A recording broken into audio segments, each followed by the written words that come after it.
Ngayon ay August 23, and every 23rd of the month, we celebrate the monthly day of devotion for Saint Padre Pio. And according to CBCP, si Saint Padre Pio ang modelo ng lahat ng mga pare at ng mga religious. Isa si Saint Padre Pio sa naging instrumento para sumagot ako sa tawag ng Diyos. At ngayon ay ako'y namumuhay bilang isang seminarista. Tuloy-tuloy ang Novena Mass namin para kay Saint Joseph Calasanz at sa kanyang piyesta na gaganapin ngayong linggo. Sa sobrang daming ginagawa, usually hindi ako nakakapagbasa ng Novena booklet in advance. Kaninang umaga, during our morning prayer, napansin ko na merong naiwan na 2 Novena booklet sa katabing upuan ko. Ngayon ay August 23 at ito ang ika-8 araw ng Novena para kay Saint Joseph. At yung tinignan ko, saktong-sakto sa page 23 ang nasabing ika-8 araw na Novena. Dito ay merong word na Gethsemane. Tandang-tanda ko ang storya na yan.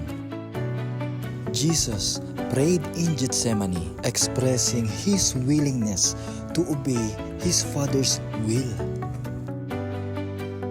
At katulad din ni Saint Joseph Calasanz na tumugon sa tawag ng Diyos at sinunod ang kagustuhan ng Diyos, focusing on the piety and learning of the youth.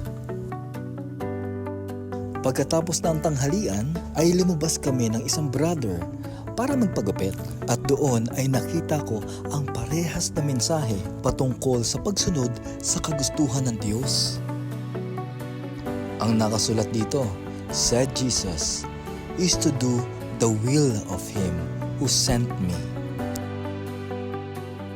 Tulad ng pagtugon ni Jesucristo sa kagustuhan ng kanyang Ama, na siya rin nakita natin sa halimbawa ng buhay ni Saint Joseph Calasanz, tayo rin ay inaanyayahan upang tumugon sa kagustuhan ng Diyos.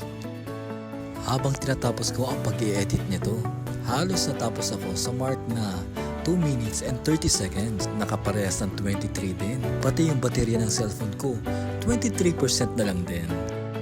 Kaya hayaan nyo akong ibahagi sa inyo ang mga mensahe na napupulot ko araw-araw. At tulad ng pagtugon ko na pumasok sa pagiging seminarista, sana ay maging inspirasyon ito para sa iba na tumugon sa kagustuhan ng Diyos. Saint Padre Pio, Patron Saint of Healing, ipanalangin mo kami. Saint Joseph Calasanz, Founder of Piarist Fathers, Patron Saint of Catholic Schools, ipanalangin mo kami.